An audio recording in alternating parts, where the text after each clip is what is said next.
आरंभ कर।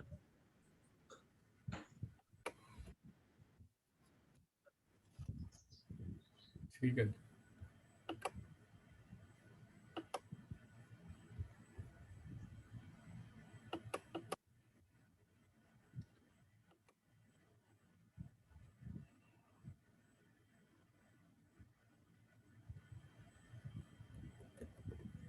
आप जो कर रहे हो आरंभ? हाँ जी, शुरू करने लगे जी। ठीक है जी।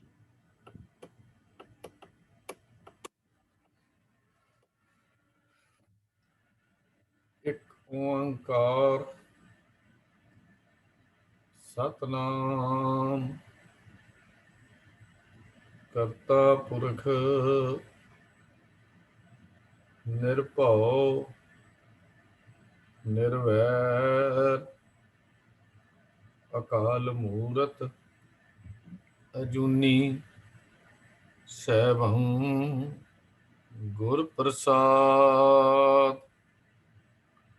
वाहिगुरु वाहिगुरु वाहिगुरु वाहिगुरु वाहिगुरु। वाहिगुरु जी का खालसा वाहिगुरु जी की फतेह। परम सन्मानयोग गुरु सवारियो, ਅੱਜ ਦੀ ਗੁਰਮਤਿ ਕਲਾਸ ਵਿੱਚ ਅਸੀਂ ਪਿਛਲੇ ਹਫਤੇ ਜੋ ਸਬਜੈਕਟ ਸ਼ੁਰੂ ਕੀਤਾ ਸੀ ਉਹਦੇ ਅੱਗੋਂ ਵਿਚਾਰ ਕਰਾਂਗੇ। ਪਿਛਲੇ ਹਫਤੇ ਦਾ ਜੋ ਸਾਡਾ ਵਿਸ਼ਾ ਸੀ ਉਹਦਾ ਸਰਲੇਖ ਸੀ ਗੁਰਪ੍ਰਸਾਦ ਹੋਏ ਆਨੰਦ ਪਾਵੇ, ਜਿਸ ਸਿਮਰਤ ਮਨ ਹੋਏ ਪ੍ਰਗਾਸਾ। ਇੱਥੋਂ ਅਸੀਂ ਵਿਚਾਰ ਆਰੰਭ ਕੀਤੀ ਸੀ। ਇਸੇ ਹੀ ਵਿਸ਼ੇ ਨੂੰ ਅਸੀਂ ਅੱਗੇ ਚਲਾਵਾਂਗੇ। ਜਿੱਥੇ ਤੱਕ ਵਿਚਾਰ ਅਸੀਂ ਕਰ ਚੁੱਕੇ ਹਾਂ ਉਸ ਤੋਂ ਅੱਗੇ ਵਿਚਾਰਾਂ ਆਪਾਂ ਸ਼ੁਰੂ ਕਰਾਂਗੇ।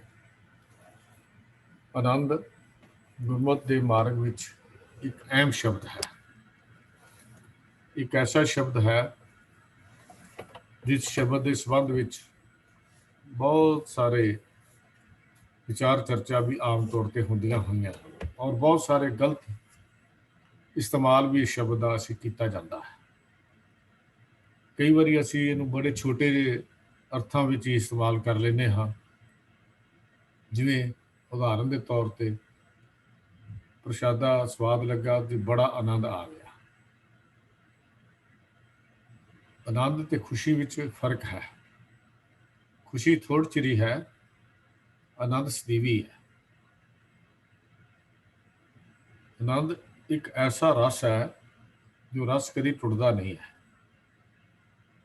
ਜਿਹੜਾ ਰਸ ਲਗਾਤਾਰ ਬਣਿਆ ਰਹਿੰਦਾ ਹੈ, ਇੱਕ ਸਾਰ ਲਗਾਤਾਰ ਜਿਹਦਾ ਆਨੰਦ ਆਉਂਦਾ ਰਹਿੰਦਾ ਹੈ। ਪਿਛਲੇ ਹਫ਼ਤੇ ਅਸੀਂ ਇਹਦੀਆਂ ਵਿਚਾਰਾਂ ਕੀਤੀਆਂ ਸੀ। ਇਸ ਗੱਲ ਇੱਥੇ ਅਸੀਂ ਪਹੁੰਚੇ ਸਾਂ ਕਿ ਆਨੰਦ ਕੀ ਹੈ, ਆਨੰਦ ਕਿਵੇਂ ਮਿਲਦਾ ਹੈ, ਆਨੰਦ ਦੀ ਪ੍ਰਾਪਤੀ ਕਿਵੇਂ ਹੋਵੇ, ਇਹ ਗੱਲ ਹੋਈ।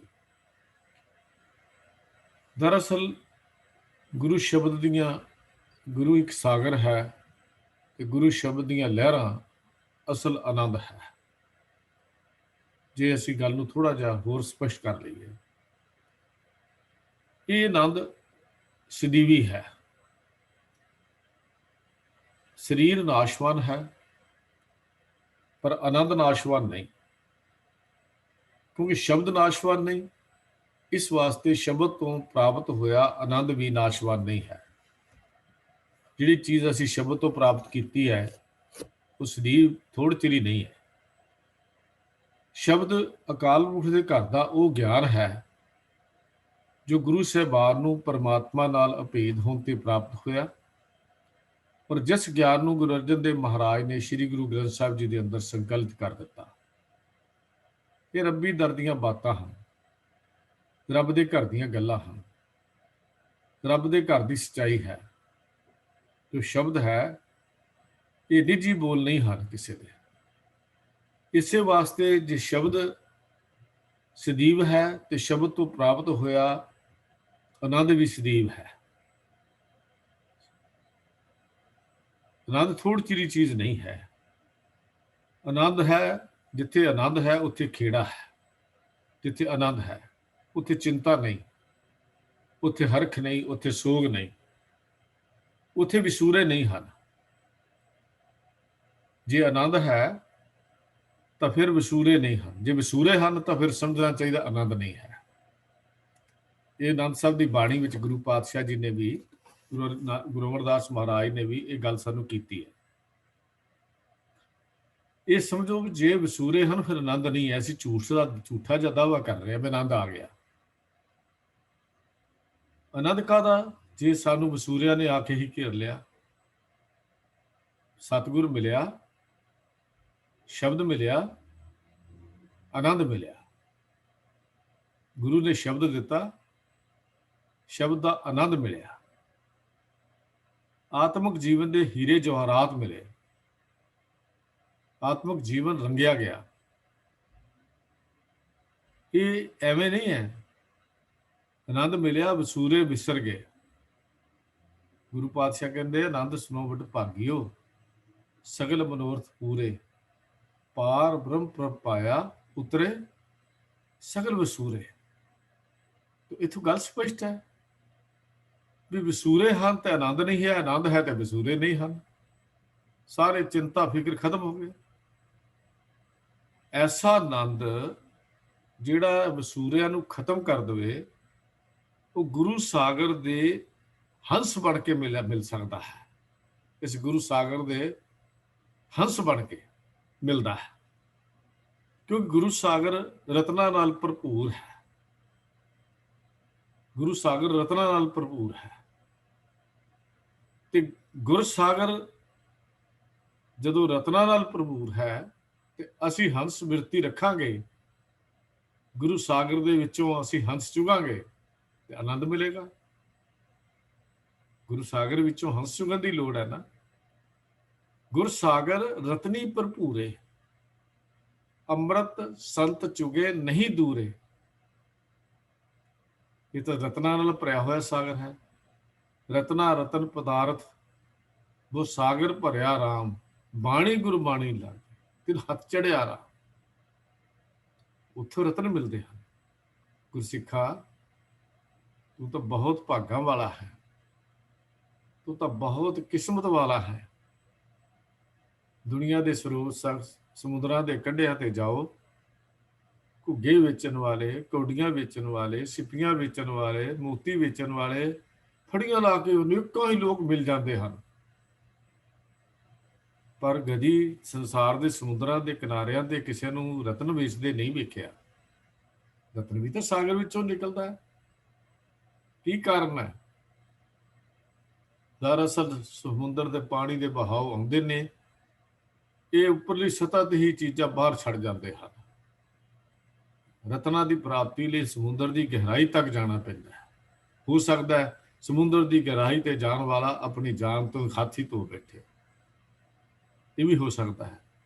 पर गुरु नानक गुरु अर्जन देव पातशाह कहते गुरसिखा, जिस गुरु सागर के कंढे ते तैनूं नसीब बैठना नसीब होया है, वो गुरु सागर तो भरिया ही रत्ना नाल है। उत्थे तो एक ओंकार तो लैके नानक नाम मिले तां जीवा तन मन थीवे हरिया तक, मोती ही मोती जवाहरात जवाहरात हन, रतन ही रतन हन। भलिया इस सागर विच रतन तां चुगने पैणगे ना। ऐसा आनंद, ऐसे रतन वो चुगदे हन, जो वो मानदे हन, जो हंस बन के गुरु सागर दे सरोवर दी टेक लै लैंदे हन। जिहड़े गुरु सागर दी टेक लै लैंदे हन। जिहड़े गुरु सागर दी टेक ही नहीं लैंदे, वो फिर किवें गड्डी चल सकती है? उत्थे कहानी किवें चलेगी? उत्थे कहानी चल नहीं सकती। गुरु सागर की टेक जरूरी है। तो सतगुरु सच्चे पातशाह जी कहते ने, भलिओ ये गुरु सागर का रत्ना नाल भरिया होया है। सागरां दे किनारियां ते जाके कुछ नहीं मिलिया, ते इस गुरु सागर के किनारे ते आओ, इस रत्ना ते आओ, इस रत्न विचों हीरे जवाहरात लभो, मोती लभो, तद कि तुहानूं ये हीरे जवाहरातां दा आनंद मिल सके। इत्थे हीरे जवाहरातां दी दर्शन हो सकन। तो सतगुरु सच्चे पातशाह सानूं समझाउंदे ने, भाई क्यों सतगुर शब्द उजारो दीपा, ਬਿਨਸਿਓ ਅੰਧਕਾਰ ਤੈ ਮੰਦਰ, ਰਤਨ ਕੋਠੜੀ ਖੁੱਲੀ ਅਨੂਪਾ। ਬਈ ਦੇਖ, ਇਹ ਐਸਾ ਦੀਵਾ ਹੈ, ਐਸਾ ਜਗਦਾ ਹੋਇਆ ਹੈ ਜਿਹੜਾ ਰੋਸ਼ਨੀ ਹੀ ਵੰਡੀ ਜਾਂਦਾ ਹੈ, ਰੋਸ਼ਨੀ ਹੀ ਵੰਡੀ ਜਾਂਦਾ ਹੈ। ਗੁਰਸਾਗਰ, ਗੁਰੂ ਸਾਗਰ, ਸਤਿਗੁਰ ਸ਼ਬਦ ਉਜ਼ਾਰੋ ਦੀਪਾ। ਬਿਨਸਿਓ ਅੰਧਕਾਰ ਤਹਿ ਮੰਦਰ, ਰਤਨ ਕੋਠੜੀ ਖੁੱਲੀ ਅਨੂਪਾ। ਜਿਸ ਦੇ ਅੰਦਰ ਗਿਆਨ ਦਾ ਦੀਪਕ ਜਗ ਪਿਆ, ਗੁਰੂ ਸ਼ਬਦ ਦਾ ਦੀਵਾ ਜਗ ਪਿਆ, ਉਹ ਅਨੰਤ ਤੱਕ ਪਹੁੰਚ ਗਿਆ, ਉਹਦੀ ਪਹੁੰਚ ਅਨੰਤ ਤੱਕ ਹੋ ਗਈ। ਗੁਰੂ ਸੱਚ ਦਾ ਪ੍ਰਕਾਸ਼ ਹੈ, ਗੁਰੂ ਦਾ ਸ਼ਬਦ ਵੀ ਸੱਚ ਦਾ ਪ੍ਰਕਾਸ਼ ਹੈ, ਤੇ ਸੱਚ ਦਾ ਪ੍ਰਕਾਸ਼ ਹੀ ਆਨੰਦ ਹੈ। ਗੁਰੂ ਸੱਚ ਦਾ ਪ੍ਰਕਾਸ਼ ਹੈ, ਗੁਰੂ ਦਾ ਸ਼ਬਦ ਵੀ ਸੱਚ ਦਾ ਪ੍ਰਕਾਸ਼ ਹੈ, ਤੇ ਸੱਚ ਦਾ ਪ੍ਰਕਾਸ਼ ਹੀ ਆਨੰਦ ਹੈ। ਸੱਚ ਦਾ ਪ੍ਰਕਾਸ਼ ਹੀ ਖੇੜਾ ਹੈ, ਸੱਚ ਦਾ ਪ੍ਰਕਾਸ਼ ਹੀ ਸੁੰਦਰਤਾ ਹੈ। ਜਦੋਂ ਆਤਮਿਕ ਜੀਵਨ ਵਿੱਚ ਗੁਰੂ ਸ਼ਬਦ ਦੀ ਰੋਸ਼ਨੀ ਹੋ ਗਈ, ਚਾਨਣ ਹੋ ਗਿਆ, ਪ੍ਰਕਾਸ਼ ਹੋ ਗਿਆ, ਦੀਵਾ ਜਗ ਪਿਆ, ਫਿਰ ਭਾਵੇਂ ਮੀਰ ਮਨੂੰ ਦੀ ਜੇਲ੍ਹ ਹੋਵੇ, ਫਿਰ ਭਾਵੇਂ ਸਾਡਾ ਬੰਦ-ਬੰਦ ਕੱਟਿਆ ਜਾਏ, ਫਿਰ ਬੱਚਿਆਂ ਦੇ ਟੋਟੇ ਕਰਾ ਕੇ ਗਲਾਂ 'ਚ ਹਾਰ ਪਾ ਦਿੱਤੇ ਜਾਣ, ਫਿਰ ਤੜਫਦੇ ਹੋਏ ਦਿਲ ਮੂੰਹ ਵਿੱਚ ਤੋਂ ਦਿੱਤੇ ਜਾਣ, ਉੱਥੇ ਦੇਖ ਕੇ ਵੀ ਮਨ ਵਸੂਰਿਆਂ ਵਿੱਚ ਨਹੀਂ ਪਿਆ, ਉਹਨਾਂ ਨੂੰ ਦੇਖ ਕੇ ਵੀ ਮਨ ਡੋਲਿਆ ਨਾ, ਉੱਥੇ ਡਿੱਗੇ ਨਾ ਡੋਲੇ, ਦ੍ਰਿੜ ਕਰ ਰਹੋ ਦੀ ਅਵਸਥਾ ਤੇ ਜਾ ਪਹੁੰਚਿਆ। ਉਹ ਹੈ, ਇਹ ਹੈ ਆਨੰਦ, ਇਹ ਹੈ ਗੁਰਪ੍ਰਸਾਦ, ਇਹ ਗੁਰਪ੍ਰਸਾਦ ਹੈ। ਗੁਰਪ੍ਰਸਾਦ ਹੀ ਆਨੰਦ ਹੈ। ਇਹਨੂੰ ਗੁਰਪ੍ਰਸਾਦ ਕਹੀਏ, ਇਹਨੂੰ ਆਨੰਦ ਕਹੀਏ। ਇਹ ਗੁਰਪ੍ਰਸਾਦ ਹੀ ਆਨੰਦ ਹੈ, ਇਹ ਗੁਰਪ੍ਰਸਾਦ ਹੈ, ਗੁਰੂ ਦੀ ਕਿਰਪਾ ਹੈ। ਉਹ ਤਾਂ ਇਹੋ ਹੀ ਗੱਲ ਕਹਿੰਦੇ ਸੀ, ਤੇ ਆਨੰਦ ਹੈ। ਉਹਨਾਂ ਦੀ ਜ਼ੁਬਾਨ ਤੇ ਫਿਰ ਇੱਕੋ ਗੱਲ ਨਿਕਲਦੀ ਹੈ, ਵਾਹਿਗੁਰੂ ਜੇ ਤੇਰੀ ਯਾਦ ਹੈ ਫਿਰ ਦੁੱਖ ਕਾਹਦਾ, ਫਿਰ ਦੁੱਖ ਵੀ ਸੁੱਖ ਹੈ। हे ਮੇਰੇ ਪਿਆਰੇ, हे ਮੇਰੇ ਪ੍ਰੀਤਮ, ਜੇ ਤੂੰ ਵਿਸਰ ਜਾਵੇਂ ਤਾਂ ਫਿਰ ਸੁੱਖ ਵੀ ਦੁੱਖ ਹੈ, ਫਿਰ ਸੁੱਖ ਵੀ ਦੁੱਖ ਹੋ ਜਾਂਦਾ ਹੈ। ਫਿਰ ਉਹਨਾਂ ਦੇ ਜ਼ੁਬਾਨ ਦੇ ਉੱਤੇ ਇਹੋ ਹੀ ਗੱਲ ਆਉਂਦੀ ਹੈ, हे ਮੇਰੇ ਪਿਆਰੇ, ਤੂੰ ਮੇਰੇ ਤੋਂ ਦੂਰ ਨਾ ਜਾ, ਮੇਰੇ ਤੋਂ ਵਿਸਰੀ ਨਾ, ਮੇਰੇ ਨਾਲ ਹਮੇਸ਼ਾ ਵਸਿਆ ਰਹਿ, ਤਦ ਕਿ ਮੈਂ ਆਨੰਦ ਮਾਣਦਾ ਰਹਾ, ਮੈਂ ਆਨੰਦ ਰਹਾ, ਆਨੰਦ ਦੇ ਨਾਲ ਜੀਵਨ ਨੂੰ ਸ਼ਿੰਗਾਰਦਾ ਰਹਾ। ਫਿਰ ਤਾਂ ਉਹਨਾਂ ਦੀ ਰਸਨਾ, ਉਹਨਾਂ ਦੀ ਜ਼ੁਬਾਨ ਗੱਲ ਕੀ ਕਹਿੰਦੀ ਹੈ? ਕੋਈ ਗੱਲ ਕੀ, हे ਮੇਰੇ ਮਾਲਕ, हे ਮੇਰੇ ਪ੍ਰਮਾਤਮਾ, ਜੇ ਤੂੰ ਦੁੱਖ ਦਿੱਤਾ ਤੇਰੀ ਰਜ਼ਾ ਹੈ, ਜੇ ਤੂੰ ਸੁੱਖ ਦਿੱਤਾ ਤੇਰੀ ਰਜ਼ਾ ਹੈ। ਜੇ हे ਮੇਰੇ ਮਾਲਕ ਜੀਓ, हे ਮੇਰੇ ਪਰਮੇਸ਼ਰ ਜੀਓ, हे ਪ੍ਰੀਤਮ ਜੀਓ, ਜੇ ਤੁਸੀਂ ਕਿਰਪਾ ਕੀਤੀ ਹੈ ਤਾਂ ਤੇਰੀ ਰਜ਼ਾ ਹੈ। ਫਿਰ ਕਦੀ ਡੋਲਦਾ ਨਹੀਂ, ਫਿਰ ਤਾਂ ਕੋਈ ਇਹੋ ਹੀ ਅਰਦਾਸ ਕਰਦਾ ਹੈ, ਜੇ ਸੁਖ ਦੇ ਤਾਂ ਤੁਝੇ ਅਰਾਧੀ, ਦੁੱਖ ਵੀ ਤੁਝੇ ਤੇ ਆਈ, ਜੇ ਭੁੱਖ ਦੇ ਤਾਂ ਇਤ ਹੀ ਰਾਜਾਂ, ਦੁੱਖ ਵਿੱਚ ਸੁਖ ਬਣਾਈ। ਫਿਰ ਤੋਂ ਕਹਿੰਦਾ, ਤਨ ਮਨ ਕਾਟ, ਕਾਟ ਸਭ ਅਰਪੀ, ਵਿੱਚ ਅਗਨੀ ਆਪ ਜਲਾਈ, ਪੱਖਾ ਫੇਰੀ, ਪਾਣੀ ਢੋਵਾਂ, ਜੋ ਦੇਵੇਂ ਸੁਖਾਈ। ਇਹ ਕਹਿੰਦਾ, ਨਾਨਕ ਗਰੀਬ ਢਹਿ ਪਿਆ ਦੁਆਰੇ, ਹਰ ਮੇਲ ਲਿਓ ਵਡਿਆਈ। ਇਹ ਆਨੰਦ ਹੈ, ਇਹ ਖੇਡ ਹੈ ਉਸ ਜੀਵਨ ਦੀ, ਉਸ ਪਿਆਰੇ ਦੇ ਦੇਸ਼ ਦੀ ਇਹ ਗੱਲ ਹੈ। ਜਿਸ ਮਨੁੱਖ ਨੂੰ ਆਨੰਦ ਆ ਗਿਆ, ਜਿਸ ਮਨੁੱਖ ਨੂੰ ਆਨੰਦ ਤੱਕ ਪਹੁੰਚ ਹੋ ਗਈ, ਕਈ ਵਾਰੀ ਮਨੁੱਖ ਗਲਤੀ ਸਮਝਦਾ ਹੈ। ਜਿਸ ਨੂੰ ਅਸੀਂ ਆਨੰਦ ਸਮਝ ਬੈਠੇ ਹਾਂ, ਅਸਲ ਵਿੱਚ ਉਹ ਆਨੰਦ ਹੈ ਨਹੀਂ ਹੈ। ਜਿਸ ਨੂੰ ਆਨੰਦ ਅਸੀਂ ਸਮਝ ਬੈਠੇ ਹਾਂ, ਉਹ ਆਨੰਦ ਨਹੀਂ ਹੈ, ਉਹ ਆਨੰਦ ਦਾ ਪਰਛਾਵਾਂ ਹੈ। ਮਾਫ ਕਰਨਾ, ਜਿਹਨੂੰ ਅਸੀਂ ਆਨੰਦ ਸਮਝਿਆ, ਪਰਛਾਵਾਂ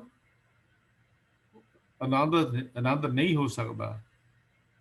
ਇਹ ਦਾਤਾਂ ਮਾਲਕ ਦੀਆਂ ਆਨੰਦ ਨਹੀਂ ਹਨ, ਇਹ ਦਾਤਾਂ ਮਿਲ ਜਾਂਦੀਆਂ ਨੇ, ਉਹਦਾ ਪਰਛਾਵਾਂ ਹੈ ਆਨੰਦ ਦਾ। ਇਹਨਾਂ ਵਿੱਚੋਂ ਸੁੱਖ ਹੈ, ਆਨੰਦ ਨਹੀਂ ਹੈ। ਆਨੰਦ ਇਹਨਾਂ ਤੋਂ ਉੱਪਰ ਦੀ ਚੀਜ਼ ਹੈ। ਹਾਂ, ਦਾਤਾਂ ਵਿੱਚ ਸ਼ੁਕਰਾਨਾ ਹੋਵੇ, ਦਾਤਾਂ ਵਿੱਚ ਦਾਤੇ ਦਾ ਭਾਉ ਹੋਵੇ, ਦਾਤਾ ਮੰਨਦਿਆਂ ਮੰਨਦਿਆਂ ਪਿਆਰਾ ਚਿੱਤ ਵਿੱਚ ਹੋਵੇ, ਦਾਤਾ ਮੰਨਦਿਆਂ ਮੰਨਦਿਆਂ ਸ਼ੁਕਰਾਨਾ ਜ਼ੁਬਾਨ ਤੋਂ ਨਿਕਲ ਜਾਏ, ਫਿਰ ਆਨੰਦ ਹੈ। ਦਾਤ ਆਨੰਦ ਨਹੀਂ ਹੈ, ਦਾਤ ਖੁਸ਼ੀ ਹੈ। ਗੁਰੂ ਪਾਤਸ਼ਾਹ ਜੀ ਨੇ ਬੜੇ ਕਮਾਲ ਦੀ ਗੱਲਾਂ ਸਮਝਾਈਆਂ। ਕਹਿੰਦੇ ਕੋਈ ਮਨੁੱਖ ਇੱਕ ਡਾਲੀ ਨੂੰ ਰੁੱਖ ਸਮਝ ਬੈਠੇ ਤੇ ਫਿਰ ਰੁੱਖ ਦੀ ਗਲਤੀ ਨਹੀਂ, ਸਮਝਣ ਵਾਲੇ ਦੀ ਗਲਤੀ ਹੈ। ਡਾਲੀ ਰੁੱਖ ਨਹੀਂ ਹੋ ਸਕਦੀ, ਟਾਹਣੀ ਰੁੱਖ ਨਹੀਂ ਹੋ ਸਕਦੀ। ਟਾਹਣੀ ਟਾਹਣੀ ਹੈ, ਰੁੱਖ ਰੁੱਖ ਹੈ। ਬਿਲਕੁਲ ਇਸੇ ਤਰ੍ਹਾਂ ਹੀ ਇਹ ਦਾਤ ਆਨੰਦ ਨਹੀਂ ਹੋ ਸਕਦਾ। ਆਨੰਦ ਤਾਂ ਵੱਡਾ ਰੁੱਖ ਹੈ। ਇਹ ਦਾਤ ਮਿਲੀਆਂ ਹੋਈਆਂ ਦਾਤਾਂ ਉਹਦੀਆਂ ਟਾਹਣੀਆਂ ਜ਼ਰੂਰ ਹਨ, ਸ਼ਾਖਾ ਜ਼ਰੂਰ ਹਨ, ਪਰ ਜੇ ਇਹਨਾਂ ਵਿੱਚ ਹੀ ਲੱਗ ਗਏ। ਗੁਰੂ ਸਾਹਿਬ ਜੀ ਕਹਿੰਦੇ ਛੂਟ ਜਾਹੇ ਸਿਕਰੇ ਪਰਾਲ, ਕਾਮ ਨਾ ਆਵੇ ਸੇ ਜੰਜਾਲ। ਗੁਰੂ ਪਾਤਸ਼ਾਹ ਜੀ ਇਹ ਗੱਲ ਸਮਝਾਉਂਦੇ ਨੇ। ਫਿਰ ਕਹਿੰਦੇ ਨੇ ਐਸੇ ਕਾਹੇ ਭੂਰ ਭਰੇ, ਕਿਉਂ ਭੁਲੇਖੇ ਖਾ ਗਿਆ ਭਲਿਆ, ਕਿਉਂ ਇਹ ਪਰਛਾਵੇਂ ਨੂੰ ਆਨੰਦ ਸਮਝ ਲਿਆ, ਏਡਾ ਵੱਡਾ ਤੈਨੂੰ ਗਲਤੀ ਕਿਵੇਂ ਲੱਗ ਗਈ। ਕਹਿੰਦੇ ਸਤਿਗੁਰੂ ਕਹਿੰਦੇ ਦੇਖ, ਆਨੰਦ ਲੈਣਾ ਤੇ ਇੱਕ ਮੂਲ ਲਾਗੇ ਤਿਨੀ ਸੁਖ ਪਾਇਆ, ਇੱਕ ਡਾਲ ਲਾਗੇ ਤਿਨੀ ਜਨਮ ਗਵਾਇਆ। ਭਲਿਆ ਦਾਤਾ ਨੂੰ ਸਮਝ ਕੇ ਤਾਂ ਜਨਮ ਖਰਾਬ ਹੋ ਜਾਂਦਾ, ਫਿਰ ਤਾਂ ਆਨੰਦ ਤੱਕ ਪਹੁੰਚ ਹੀ ਨਹੀਂ ਹੋ ਸਕਦੀ। ਆਨੰਦ ਤੱਕ ਪਹੁੰਚਣ ਲਈ ਇਸ ਤੋਂ ਉੱਪਰ ਉੱਠਣਾ ਪਏਗਾ। ਆਨੰਦ ਤੱਕ ਪਹੁੰਚਣ ਲਈ ਆਨੰਦ ਦੇ ਮੂਲ ਨਾਲ ਜੁੜਨਾ ਪਵੇਗਾ। ਆਨੰਦ ਨਾਲ ਪਹੁੰਚਣ ਲਈ ਸਗਲ ਸੂਖ ਜਪ ਏਕੋ ਨਾਮ ਦੀ ਗੱਲ ਸਮਝਣੀ ਪਵੇਗੀ। ਆਨੰਦ ਨੂੰ ਪਹੁੰਚਣ ਲਈ ਸਗਲ ਸੂਖ ਜਪ ਏਕੋ ਨਾਮ। ਬੰਦਾ ਸਾਰਾ ਦਿਨ ਸੁੱਖ ਹੀ ਮੰਨਦਾ ਰਹਿੰਦਾ। ਅਸੀਂ ਕੀ ਕਰਦੇ ਹਾਂ? ਸਾਰਾ ਦਿਨ ਸੁੱਖ ਦੀਆਂ ਮਿੰਨਤੀਆਂ ਕਰਦੇ ਹਾਂ। ਮਿਹਨਤ ਕੀਤੀ ਅਸੀਂ ਜੀ, ਬੜੀ ਮਿਹਨਤ ਕੀਤੀ, ਅਸੀਂ ਆਲੀਸ਼ਾਨ ਮਕਾਨ ਬਣਾ ਦਿੱਤਾ, ਅਸੀਂ ਕਾਰੋਬਾਰ ਬਹੁਤ ਵੱਡਾ ਚਲਾ ਦਿੱਤਾ, ਅਸੀਂ ਦੌਲਤ ਇਕੱਠੀ ਕਰ ਲਈ। ਬੰਦੇ ਨੂੰ ਬਹੁਤ ਕੁਝ ਪ੍ਰਾਪਤ ਕਰ ਸਕਦਾ ਹੈ, ਪਰ ਖਿਆਲ ਕਰਨਾ ਬੰਦਾ ਸਭ ਕੁਝ ਪ੍ਰਾਪਤ ਨਹੀਂ ਕਰ ਸਕਦਾ। ਬਹੁਤ ਕੁਝ ਪ੍ਰਾਪਤ ਕਰ ਸਕਦਾ ਹੈ, ਪਰ ਬੰਦਾ ਸਭ ਕੁਝ ਪ੍ਰਾਪਤ ਨਹੀਂ ਕਰ ਸਕਦਾ। ਬੜਾ ਵੱਡਾ ਭੁਲੇਖਾ ਹੈ ਆਪਣੀ ਮਿਹਨਤ ਦੇ ਉੱਤੇ ਇਨਸਾਨ ਨੂੰ। ਬੰਦੇ ਕੋਲ ਸਾਧਨ ਹੋ ਸਕਦੇ ਹਨ, ਪਰ ਸਾਰੇ ਸਾਧਨ ਨਹੀਂ ਹੋ ਸਕਦੇ। ਦੁਨੀਆ 'ਚ ਕੋਈ ਮਨੁੱਖ ਨਹੀਂ ਜਿਹਦੇ ਕੋਲ ਦੁਨੀਆ ਦੇ ਸਾਰੇ ਸਾਧਨ ਹੋ ਜਾਣਗੇ। ਵੱਡੇ ਤੋਂ ਵੱਡਾ ਸ਼ਹਿਜ਼ਾਦਾ, ਰਾਜਾ, ਪਰਜਾ ਕੁਝ ਨਹੀਂ। ਮਨੁੱਖ ਜੇ ਇਹ ਗੱਲ ਹੁੰਦੀ, ਸਾਰੇ ਸਾਧਨ ਹੁੰਦੇ, ਤੇ ਅਮੀਰ ਲੋਕੀ ਵੀ ਕਦੀ ਇਸ ਕੋਵਿਡ ਦੀ ਬਿਮਾਰੀ ਨਾਲ ਕਾਲ ਚਲਾਣਾ ਨਾ ਕਰਦੇ। ਸਾਧਨ ਹੈ ਹੀ ਨਹੀਂ, ਭੁਲੇਖਾ ਹੈ ਸਾਡੇ ਮਨ ਦੇ ਅੰਦਰ। ਸਾਧਨ ਹਨ, ਪਦਾਰਥ ਹਨ, ਸਾਰੇ ਪਦਾਰਥ ਨਹੀਂ। ਸਾਧਨ ਹਨ ਪਰ ਸਾਰੇ ਸਾਧਨ ਨਹੀਂ। ਖਿਆਲ ਕਰਿਓ। ਉਹ ਸਭ ਕੁਝ ਤਾਂ ਮਿਲਦਾ ਹੈ ਜਾ ਕੇ ਸਿਮਰਨ ਸਭ ਕੁਝ ਪਾਈ ਹੈ। ਉੱਥੇ ਸਭ ਕੁਝ ਹੈ, ਉੱਥੇ ਆਨੰਦ ਵਿੱਚ ਸਭ ਕੁਝ ਹੈ। ਜਿੱਥੋਂ ਆਨੰਦ ਮਿਲਦਾ ਹੈ ਉੱਥੇ ਸਭ ਕੁਝ ਦੀ ਗੱਲ ਆਉਂਦੀ ਹੈ। ਬੰਦਿਆ ਤੇਰੀ ਮਿਹਨਤ ਨਾਲ ਕੁਝ ਨਹੀਂ, ਉਹਦੀ ਰਹਿਮਤ ਨਾਲ ਮਿਲਦਾ ਹੈ। ਮਿਹਨਤ ਤਾਂ ਮਜ਼ਦੂਰ ਵੀ ਸਾਰਾ ਦਿਨ ਸੜਕਾਂ ਤੇ ਕਰੀ ਜਾਂਦਾ ਹੈ। ਮਿਹਨਤ ਕਰ ਪਰ ਰਹਿਮਤ ਲਈ ਅਰਦਾਸ ਵੀ ਕਰ। ਉਸ ਕਰਤਾਰ ਦੇ ਅੱਗੇ ਅਰਦਾਸ ਕਰ, ਜੋਦੜੀ ਕਰ, ਉਹਦੀ ਰਹਿਮਤ ਮੰਗ। ਘਾਲਣਾ ਕੁਝ ਨਹੀਂ, ਕੱਲੀ ਘਾਲਣ ਨਾਲ ਕੁਝ ਨਹੀਂ ਜਾਣਾ। ਜੇ ਕੱਲੀ ਘਾਲਣਾ ਜਾਂ ਕੱਲੀ ਮਿਹਨਤ ਹੀ ਨਾਲ ਮਿਲ ਜਾਂਦਾ, ਫਿਰ ਤੇਰੀ ਮਿਹਨਤ ਵੱਡੀ ਹੋ ਜਾਂਦੀ, ਫਿਰ ਕਰਤਾਰ ਦੀ ਰਹਿਮਤ ਛੋਟੀ ਹੋ ਜਾਂਦੀ। ਕਰਤਾਰ ਦੀ ਰਹਿਮਤ ਵੱਡੀ ਹੈ, ਤੇਰੀ ਮਿਹਨਤ ਛੋਟੀ ਹੈ। ਭੁਲੇਖਾ ਨਾ ਰੱਖ, ਹੰਕਾਰ ਨਾ ਕਰ ਕਿ ਮੈਂ ਆਪਣੀ ਮਿਹਨਤ ਨਾਲ ਇੰਨਾ ਕੁਝ ਪ੍ਰਾਪਤ ਕਰ ਲਿਆ। ਨਹੀਂ ਭਲਿਆ, ਤੂੰ ਨਿਰੰਕਾਰ ਦੀ, ਦਾਤਾਰ ਦੀ ਰਹਿਮਤ ਨਾਲ ਪ੍ਰਾਪਤ ਕੀਤਾ ਹੈ। ਉਹਦੀ ਨਜ਼ਰ ਹੋਈ ਤਾਂ ਤੈਨੂੰ ਮਿਲਿਆ, ਉਹਦੀ ਬਖਸ਼ਿਸ਼ ਹੋਈ ਤਾਂ ਮਿਲੇ। ਦੁਨੀਆ ਦੇ ਪਦਾਰਥ ਵੀ ਉਹਦੀ ਬਖਸ਼ਿਸ਼ ਤੋਂ ਬਿਨਾਂ ਨਹੀਂ ਜੇ ਮਿਲਦੇ। ਭੁਲੇਖਾ ਨਾ ਖਾਣਾ। ਅਰਦਾਸ ਇਸ ਲਈ, ਰਹਿਮਤ ਲਈ, ਬਖਸ਼ਿਸ਼ ਲਈ ਹਮੇਸ਼ਾ ਰਜੋਈ ਤੇ ਜੋਦਰੀ ਕਰੀ ਜਾਣਾ। ਇਹ ਆਨੰਦ ਦੇ ਪਹੁੰਚਣ ਦਾ ਇੱਕ ਰਸਤਾ ਹੈ। ਹੁੰਦਿਆਂ ਹੋਇਆਂ ਵੀ, ਮਾਨ ਹੁੰਦੇ ਹੋਏ ਨਿਮਾਣਾ, ਤਾਨ ਹੁੰਦੇ ਹੋਏ ਨਿਤਾਣਾ ਬਣ ਕੇ ਜਿਉਣਾ ਹੈ। ਇਹ ਆਨੰਦ ਦਾ ਮਾਰਗ ਹੈ, ਆਨੰਦ ਦਾ ਰਸਤਾ ਹੈ, ਆਨੰਦ ਤੇ ਪਹੁੰਚਣ ਦੀ ਗੱਲ ਹੈ। ਪਰਮਾਤਮਾ ਮਿਹਨਤ ਨਾਲ ਖੁਸ਼ ਨਹੀਂ ਹੁੰਦਾ, ਰਹਿਮਤ ਨਾਲ ਖੁਸ਼ ਹੁੰਦਾ ਹੈ। ਖਿਆਲ ਕਰਿਓ, ਸੁੱਖ ਮਿਹਨਤ ਕਰਕੇ ਨਹੀਂ ਮਿਲਦੇ, ਸੁੱਖ ਰਹਿਮਤ ਕਰਕੇ ਮਿਲਦੇ ਹਨ। ਉਸ ਵਾਹਿਗੁਰੂ ਦਾ ਛਤਰ ਸਿਰ ਤੇ ਹੋਵੇ, ਉਸ ਮਾਲਕ ਦਾ ਛਤਰ ਸਿਰ ਤੇ ਹੋਵੇ, ਮਨ ਉਹਦੀ ਹਜ਼ੂਰੀ ਨੂੰ ਮਨ, ਛਤਰ ਸਿਰ ਤੇ ਰੱਖਣ ਲਈ ਹਜ਼ੂਰੀ ਮਨ। ਹਜ਼ੂਰੀ ਕੀ ਹੈ? ਹਜ਼ੂਰੀ ਕੀ ਹੈ? ਕਿ ਗੁਰਦੁਆਰੇ ਵਿੱਚ ਉਹਦੀ ਹਜ਼ੂਰੀ ਨਹੀਂ? ਸਤਿਗੁਰੂ ਜੀ ਤਾਂ ਕਹਿੰਦੇ ਜਹ ਜਹ ਪੇਖੂ ਤੈ ਹਜ਼ੂਰ, ਦੂਰ ਕਤਹੁ ਨਾ ਜਾਈ, ਰਵ ਰਿਆ ਸਰਵਤਰ ਮੈਂ ਬੰਤ ਚਿਤਿਹਾਈ, ਈ ਤੂਤਨੀ ਵਿਛੁੜੇ ਸੋ ਸੰਗੀ ਗਣੀਏ, ਬਿਨ ਸਜਾਏ ਜੋ ਨਿਉ ਸੋ ਅਲਪ ਸੁਖ ਪੜੀਏ। ਗੁਰੂ ਤਾਂ ਇਹ ਗੱਲ ਸਮਝਾਉਂਦੇ ਨੇ, ਪਰਮਾਤਮਾ ਦੀ ਹਜ਼ੂਰੀ ਹਰ ਥਾਂ ਹੈ, ਹਰ ਜਗ੍ਹਾ ਹੈ। ਉਹਦੀ ਹਜ਼ੂਰੀ ਦੀ ਯਾਦ, ਜਦੋਂ ਉਹ ਯਾਦ ਵਿੱਚ ਵਸ ਜਾਏ, ਉਹਦੀ ਹਜ਼ੂਰੀ ਦੇਖੀ ਜਾ ਸਕਦੀ ਹੈ। ਜਦੋਂ ਯਾਦ ਵਿੱਚ ਵਸ ਜਾਏ, ਜਦ ਹਜ਼ੂਰੀ ਦੇਖਣੀ ਹੈ, ਫਿਰ ਉਹਦੀ ਯਾਦ ਜ਼ਰੂਰੀ ਹੈ। ਕਿਉਂਕਿ ਹਰ ਸਿਮਰਨ ਮੈਂ ਆਪ ਨਿਰੰਕਾਰਾ, ਉਹਦੀ ਯਾਦ ਵਿੱਚ ਉਹ ਆਪ ਹੈ। ਸੁਖ ਦਾਤੇ ਦੀ ਹਜ਼ੂਰੀ ਨੂੰ ਮੰਨ ਕੇ ਸਭ ਕੁਝ ਉਸ ਮਾਲਕ ਦੀ ਰਹਿਮਤ ਨਾਲ, ਮਿਹਨਤ ਨਾਲ ਨਹੀਂ, ਸਾਡੀ ਮਿਹਨਤ ਨਾਲ ਨਹੀਂ, ਰਹਿਮਤ ਨਾਲ ਮਿਲਦਾ ਹੈ। ਉਹ ਤਾਂ ਗੁਰੂ ਪਾਤਸ਼ਾਹ ਬੜਾ ਕਮਾਲ ਦਾ ਬਚਨ ਕਰਦੇ ਹਨ ਕਿ ਸਤਿਗੁਰੂ ਕਹਿੰਦੇ ਦੁੱਖ ਘਨੋ ਜਬ ਹੁਤੇ ਦੂਰ, ਫਿਰ ਅਬ ਮਸਲਤ ਮੁਹੇ ਮਿਲੀ ਹਦੂਰ, ਚੂਕਾ ਨਹੋਰਾ ਸਖੀ ਸਹੇਰੀ, ਭਰਮ ਗਿਆ ਗੁਰ ਪਿਰ ਸੰਗ ਮੇਰੀ। ਗੁਰੂ ਪਾਤਸ਼ਾਹ ਜੀ ਨੇ ਕਿੰਨੀਆਂ ਉੱਚੀਆਂ ਗੱਲਾਂ ਸਾਨੂੰ ਕੀਤੀਆਂ। ਦੁੱਖ ਘਨੋ ਜਬ ਹੋਤੇ ਦੂਰ, ਅਬ ਮਸਲਤ ਮੁਹ ਮਿਲੀ ਹਦੂਰ। ਕਹਿੰਦੇ ਨੇ ਵਾਹ, ਦੁੱਖ ਹੀ ਦੁੱਖ ਹੈ ਜਦੋਂ ਤੇਰੇ ਤੋਂ ਦੂਰ ਹੋ ਜਾਂਦਾ ਹਾਂ, ਸੁੱਖ ਹੀ ਸੁੱਖ ਹੈ ਜਦੋਂ ਤੇਰੇ ਨਾਲ ਮੇਰਾ ਮਿਲਾਪ ਹੋ ਜਾਂਦਾ ਹੈ, ਜਦੋਂ ਤੂੰ ਮੇਰੀ ਨਾਲ ਵਸਦਾ ਹੈ। ਗੁਰੂ ਨੇ ਪ੍ਰਭੂ ਨੂੰ ਮਿਲਾ ਦਿੱਤਾ, ਹੁਣ ਭਟਕਣਾ ਮੁੱਕ ਗਈ। ਉਹਦੇ ਵਿਛੋੜੇ ਕਾਰਨ ਪਏ ਹੋਏ ਦੁੱਖ ਕਲੇਸ਼ ਮੁੱਕ ਗਏ, ਲਾਮੇ ਖਤਮ ਹੋ ਗਏ। ਹੁਣ ਕੀ ਹੈ? ਹੁਣ ਤਾਂ ਆਨੰਦ ਹੀ ਆਨੰਦ ਹੈ। ਹੁਣ ਤਾਂ ਉਹਦੀ ਰਚਨਾ ਵਿੱਚ ਨਿਰੰਕਾਰ ਦੀ ਰਚਨਾ ਵਿੱਚ ਨਿਰੰਕਾਰ ਨਜ਼ਰ ਆਉਂਦਾ ਹੈ। ਹੁਣ ਤਾਂ ਉਹ ਮਾਲਕ ਨੇ ਉਹਨੂੰ ਸੇਜਾਂ ਦੇ ਉੱਤੇ ਲਿਆ ਕੇ ਬਿਠਾ ਦਿੱਤਾ ਹੈ, ਪ੍ਰਭੂ ਚਰਨਾਂ 'ਚ ਉਹਨੇ ਜੋੜ ਕੇ ਰੱਖ ਦਿੱਤਾ ਹੈ। ਹੁਣ ਧਿਰ ਦੀ ਮੁਤਾਜੀ ਨਹੀਂ ਰਹੀ, ਬੰਦਾ ਬੰਦੇ ਦਾ ਗੁਲਾਮ ਨਹੀਂ ਰਿਹਾ, ਬੰਦਾ ਹੁਣ ਬੰਦਿਆਂ ਦੇ ਅਧੀਨ ਹੋ ਕੇ ਜ਼ਿੰਦਗੀ ਨਹੀਂ ਜਿਉਂਦਾ। ਉਹ ਤਾਂ ਇਹ ਕਹਿੰਦਾ ਕਿਸ ਹੋ ਜਾਂਚੀ ਕਿਸ ਅਰਾਧੀ, ਸਭ ਕੋ ਕੀਤਾ ਹੋਸੀ, ਜੋ ਜੋ ਦਿਸੇ ਵੱਡਾ ਵਡੇਰਾ, ਸੋ ਸੋ ਖਾਕੂ ਰਲਸੀ। ਹਰ ਜੀ ਤੇਰੀ ਦਾਤੀ ਰਾਜਾਂ, ਮਾਨਸ ਬਪੜਾ ਕਿਆ ਸਲਾਹੀ, ਕਿਆ ਤਿਸਕਾ ਮੁਹਤਾਜਾ। ਕਿਉਂ ਗੁਲਾਮੀ ਕਰਾਂ, ਕਿਉਂ ਹੱਥ ਅੱਡਾ ਕਿਸੇ ਅੱਗੇ? ਫਿਰ ਉਹ ਕਿਸੇ ਦਾ ਗੁਲਾਮ ਨਹੀਂ ਬਣਦਾ, ਮਾਲਕ ਦੀ ਗੁਲਾਮੀ ਕਰਦਾ ਹੈ। ਉਹਦੇ ਮੱਥੇ ਦੇ ਭਾਗ ਜਾਗ ਪੈਂਦੇ ਨੇ, ਆ ਕੇ ਪਿਆਰਾ ਉਹਦੀ ਸੇਜਾ ਦੇ ਆ ਕੇ ਵਸ ਜਾਂਦਾ ਹੈ। ਫਿਰ ਉਹ ਨਹੀਂ ਘਰ 'ਚ ਪਰਿਵਾਰ ਛੱਡ ਦਿੰਦਾ, ਨਹੀਂ, ਉੱਥੇ ਤਾਂ ਸਾਚ ਨਾਮ ਮੇਰਾ ਮਨ ਲਾਗਾ, ਲੋਗਨ ਸੋ ਮੇਰਾ ਠਾਠਾ ਬਾਗਾ। ਹੱਸ ਖੇਡ ਵੀ ਹੈ, ਸਮਾਧੀਆਂ ਭੌਰਿਆਂ ਵਿੱਚ ਨਹੀਂ ਵੜ ਜਾਂਦਾ, ਆਨੰਦ ਭੌਰਿਆਂ ਵਿੱਚ ਨਹੀਂ, ਆਨੰਦ ਹੈ ਸਾਚ ਨਾਮ ਮੇਰਾ ਮਨ ਲਾਗਾ, ਲੋਗਨ ਸੋ ਮੇਰਾ ਠਾਠਾ ਬਾਗਾ।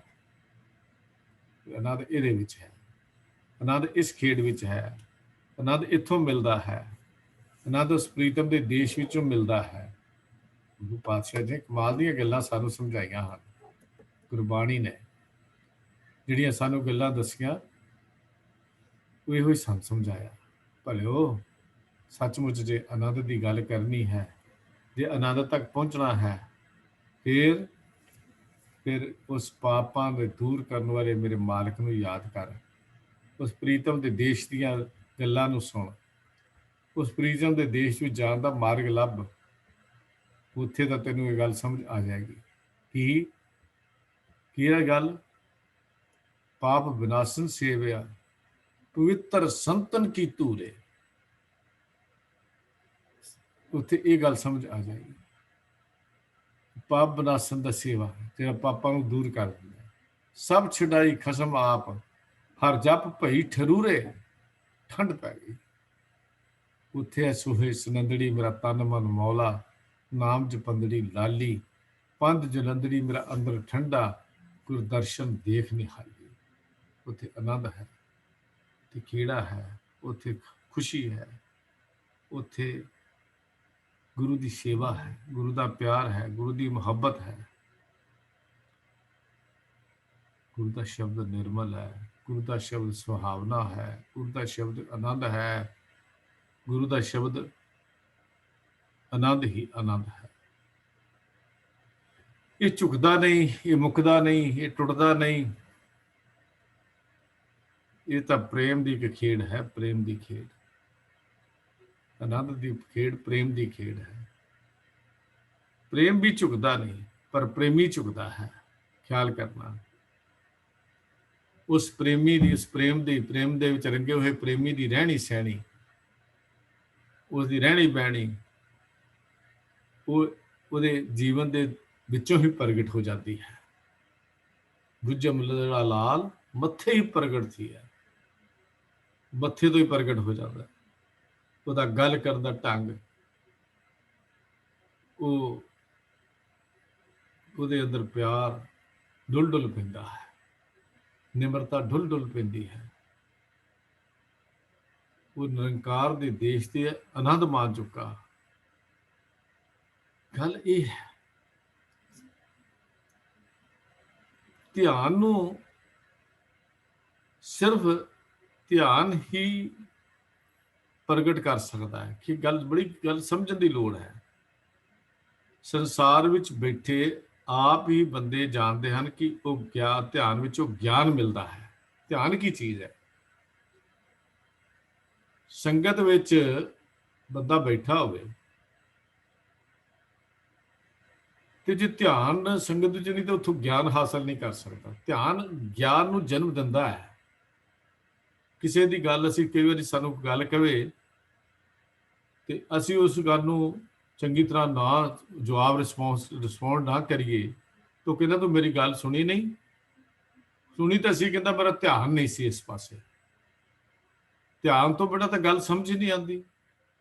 ਧਿਆਨ ਤੋਂ ਪਹਿਲਾਂ ਤਾਂ ਗੱਲ ਹੀ ਨਹੀਂ ਪੱਲੇ ਪੈਂਦੀ। ਧਿਆਨ ਵਿੱਚੋਂ ਹੀ ਗਿਆਨ ਜਨਮ ਲੈਂਦਾ ਹੈ। ਜਦੋਂ ਧਿਆਨ ਜੁੜਦਾ ਸ਼ਬਦ ਵਿੱਚ, ਫਿਰ ਗਿਆਨ ਪੈਦਾ ਹੁੰਦਾ ਹੈ। ਇਹ ਦੋਨੇ ਚੀਜ਼ਾਂ ਦਾ ਹੋਣਾ ਜ਼ਰੂਰੀ ਚੀਜ਼ ਹੈ। ਆਮ ਤੌਰ ਤੇ ਕਹਿੰਦੇ ਜੀ ਸਮਾਧੀ ਧਿਆਨ ਜੁੜ ਜੀ, ਧਿਆਨ ਲਾ ਲਿਆ ਜੀ। ਧਿਆਨ ਨੇ ਗਿਆਨ ਨੂੰ ਜਨਮ ਦੇਣਾ। ਜਿਸ ਧਿਆਨ ਵਿੱਚੋਂ ਗਿਆਨ ਦਾ ਜਨਮ ਨਹੀਂ ਹੋਇਆ, ਉਹ ਧਿਆਨ ਕਿਸੇ ਕੰਮ ਦਾ ਨਹੀਂ ਹੈ। ਕਿਉਂਕਿ ਧਿਆਨ ਕੀ ਕਰਦਾ ਹੈ? ਗਿਆਨ ਨੇ ਸਾਨੂੰ ਅਨੰਤ ਤੱਕ ਲੈ ਕੇ ਜਾਣਾ ਹੈ। ਧਿਆਨ ਵਿੱਚੋਂ ਗਿਆਨ ਨੇ ਜਨਮ ਲੈਣਾ ਹੈ। ਸੰਗਤ ਵਿੱਚ ਬੈਠੇ ਅਸੀਂ ਆਪ ਜਾਣਦੇ ਹਾਂ ਵੀ ਕਿੱਥੇ ਧਿਆਨ ਵਿੱਚੋਂ ਗਿਆਨ ਕਿਵੇਂ ਮਿਲਦਾ ਹੈ। ਧਿਆਨ ਵਿੱਚ ਬੈਠਾ, ਉਸ ਦਾ ਉਹਨੂੰ ਗਿਆਨ ਹੋ ਗਿਆ। ਜਿਹਦੇ ਧਿਆਨ 'ਚ ਬੰਦਾ ਬਹਿੰਦਾ, ਉਹਦਾ ਉਹਨੂੰ ਗਿਆਨ ਹੋ ਜਾਣਾ। ਪ੍ਰੇਮਾ ਭਗਤੀ ਨੂੰ ਕਰਮ ਸੇਵਾ, ਪ੍ਰੇਮਾ ਭਗਤੀ ਜਿਹੜੀ ਹੈ ਇਹ ਸੇਵਾ ਨੂੰ ਜਨਮ ਦਿੰਦੀ ਹੈ। ਖਿਆਲ ਕਰਿਓ, ਸੇਵਾ ਨੂੰ ਜਨਮ ਦਿੰਦੀ ਹੈ ਜਿਹੜੀ ਪ੍ਰੇਮਾ ਭਗਤੀ ਦੀ ਦਾਤ ਹੈ। ਧਿਆਨ ਗਿਆਨ ਨੂੰ ਜਨਮ ਦਿੰਦਾ ਹੈ। ਤੇ ਇਹਨਾਂ ਦਾ ਸੰਬੰਧ ਕਿਹਦੇ ਨਾਲ ਹੈ? ਸਾਡੀ ਬੁੱਧੀ ਦੇ ਨਾਲ। ਸਾਡੀ ਬੁੱਧੀ ਦੇ ਨਾਲ ਇਹਨਾਂ ਦਾ ਸੰਬੰਧ ਬੁੱਧ ਦੇ ਨਾਲ ਹੈ। ਇਹ ਜਦੋਂ ਆ ਗਏ, ਜੀਵਨ ਵਿੱਚ ਚੇਂਜ ਆਏਗੀ। ਪ੍ਰੇਮਾ ਭਗਤੀ ਦਾ ਸੰਬੰਧ ਸਾਡੇ ਹਿਰਦੇ ਨਾਲ ਹੈ। ਭਗਤੀ ਉਹ ਹੈ ਜੋ ਹਿਰਦੇ ਨਾਲ ਹੋਵੇ, ਅੰਦਰੋਂ ਹੋਵੇ, ਕੇਵਲ ਕਰਮ ਨਾਲ ਨਹੀਂ। ਕੇਵਲ ਬੋਲ ਕੇ ਨਹੀਂ। ਬੋਲਣਾ ਇੱਕ ਕਰਮ ਹੈ। ਬੋਲ ਕੇ ਅੰਦਰ ਤੱਕ ਲੈ ਜਾਣਾ ਉਹ ਪ੍ਰੇਮ ਹੈ। ਪੜ੍ਹਨਾ ਇੱਕ ਕਰਮ ਹੈ। ਪੜ੍ਹ ਕੇ ਸਮਝ ਲੈਣਾ, ਉਹਦਾ ਗਿਆਨ ਲੈ ਲੈਣਾ, ਪੜ੍ਹਨਾ ਇੱਕ ਕਰਮ ਹੈ। ਉਹ ਪ੍ਰੇਮ ਹੈ ਜਿਹੜਾ ਗਿਆਨ ਲੈ ਲੈਣਾ। ਉਹ ਅਸਲ ਵਿੱਚ ਭਗਤੀ ਹੈ, ਉਹ ਬੰਦਗੀ ਹੈ। ਸਤਿਗੁਰ ਦੀ ਮੱਤ ਜਦੋਂ ਮਨੁੱਖ ਲੈਂਦਾ, ਖਿਆਲ ਕਰਿਓ, ਸਮਝ ਲੈਣਾ ਉਥੋਂ ਮਨ ਨੀਵਾ, ਮਤ ਉੱਚੀ ਹੋ ਜਾਂਦੀ ਹੈ। ਕਿਉਂਕਿ ਸਤਿਗੁਰ ਕੀ ਜਿਸ ਨੂੰ ਮਤ ਆਵੇ ਸੋ ਸਤਿਗੁਰ ਮਾਹੇ ਸਮਾਏ। ਇਹ ਬਾਣੀ ਜੋ ਜਿਉ ਜਾਣੇ ਤਿਸ ਅੰਤਰ ਰਵੇ ਹਰ ਨਾਮਾ। ਇਹ ਤਾਂ ਜਿਉ ਜਾਣਨ ਦੀ ਗੱਲ ਹੈ, ਇਹ ਤਾਂ ਜਿਉ ਜਾਣਨ ਦੀ ਗੱਲ ਹੈ। ਇਹ ਬਾਣੀ ਜੋ ਜਿਉ ਜਾਣਦਾ ਹੈ, ਖਿਆਲ ਜੀ, ਜਦੋਂ ਮਨ ਨੀਵਾ ਮਤ ਉੱਚੀ ਹੋ ਗਈ, ਹਿਰਦੇ ਪ੍ਰਗਾਸ਼ ਹੋ ਗਿਆ, ਹਿਰਦੇ ਗਿਆਨ ਹੋ ਗਿਆ, ਹਿਰਦੇ ਰੋਸ਼ਨੀ ਹੋ ਗਈ, ਅੰਦਰ ਜਾਗ ਪਿਆ, ਪ੍ਰਗਾਸ਼ ਹੋ ਗਿਆ, ਹਨੇਰਾ ਦੂਰ ਹੋ ਗਿਆ, ਅਗਿਆਨਤਾ ਚਲੀ ਗਈ। ਫਿਰ ਕੀ ਹੈ? ਪ੍ਰਕਾਸ਼ ਹੀ ਸਹਿਜ ਹੈ, ਪ੍ਰਕਾਸ਼ ਹੀ ਆਨੰਦ ਹੈ, ਪ੍ਰਕਾਸ਼ ਹੀ ਖੇੜਾ ਹੈ। ਇਹ ਪ੍ਰਕਾਸ਼ ਹੀ ਖੇੜਾ ਹੈ, ਪ੍ਰਕਾਸ਼ ਹੀ ਸੁੰਦਰਤਾ ਹੈ, ਪ੍ਰਕਾਸ਼ ਹੀ ਆਨੰਦ ਹੈ। ਪਰ ਮਨ ਨੀਵਾ ਮਤ ਉੱਚੀ, ਇਹ ਜ਼ਰੂਰੀ ਚੀਜ਼ ਹੈ। ਸੋਚ ਉੱਚੀ ਹੋਣੀ ਚਾਹੀਦੀ ਹੈ। ਹੰਕਾਰ ਬਿਲਕੁਲ ਨਹੀਂ, ਮਨ ਨੀਵਾ ਨਿਰਹੰਕਾਰ ਹੋ ਕੇ, ਨਿਮਾਣਾ ਬਣ ਕੇ, ਸੇਵਕ ਬਣ ਕੇ। ਇਹੀ ਸਹਿਜ ਹੈ, ਇਹੋ ਹੀ ਪ੍ਰਕਾਸ਼ ਹੈ। ਪ੍ਰਕਾਸ਼ ਹੀ ਪ੍ਰਭੂ ਹੈ, ਪ੍ਰਕਾਸ਼ ਪ੍ਰਭੂ ਹੀ ਪ੍ਰਕਾਸ਼ ਹੈ, ਕੋਈ ਫਰਕ ਨਹੀਂ। ਇਹੋ ਹੀ ਆਨੰਦ ਹੈ। ਭਟਕਣਾ ਮੁੱਕ ਗਈ, ਹੋ ਮੁੱਕ ਗਈ, ਮੇਰੀ ਖਤਮ ਹੋ ਗਈ, ਡਰ ਖਤਮ ਹੋ ਗਿਆ। ਗੁਰੂ ਤੇ ਸੇਵਕ ਰਲ ਕੇ ਇੱਕੋ ਹੋ ਗਏ, ਠਾਕੁਰ ਸੇਵਕ ਰਲ ਇੱਕੋ ਹੋਏ। ਜਿਉ ਜਲ ਮੈਂ ਜਲ ਆਏ ਖਟਾਨਾ, ਤਿਉ ਜੋਤੀ ਸੰਗ ਜੋਤ ਸਵਾਣਾ ਦੀ ਅਵਸਥਾ ਤੇ ਜਾ ਪਹੁੰਚ ਗਿਆ। ਇਹ ਹੈ ਗੁਰਮੁਖ ਜਨਮ ਸਵਾਰ। ਮਰਨ ਤੋਂ ਬਾਅਦ ਨਹੀਂ ਗੁਰਮੁਖ ਦਾ ਜਨਮ ਸਵਾਰਿਆ ਜਾਂਦਾ, ਇੱਥੇ ਗੁਰਮੁਖ ਸਵਾਰਿਆ ਜਨਮ ਸਵਾਰਦਾ ਹੈ। ਜਦੋਂ ਮਨ ਨੀਵਾ ਹੋ ਜਾਏ, ਮਤ ਉੱਚੀ ਹੋ ਜਾਏ, ਇਹ ਹੈ ਮੰਜ਼ਲ। ਜਦੋਂ ਠਾਕੁਰ ਤੇ ਸੇਵਕ ਰਲ ਕੇ ਇੱਕ ਹੋ ਗਏ, ਉਹ ਮੰਜ਼ਲ ਹੈ। ਇਹ ਮੰਜ਼ਿਲ ਕਮਾਈ ਭਾਈ ਲਹਿਣੇ ਨੇ।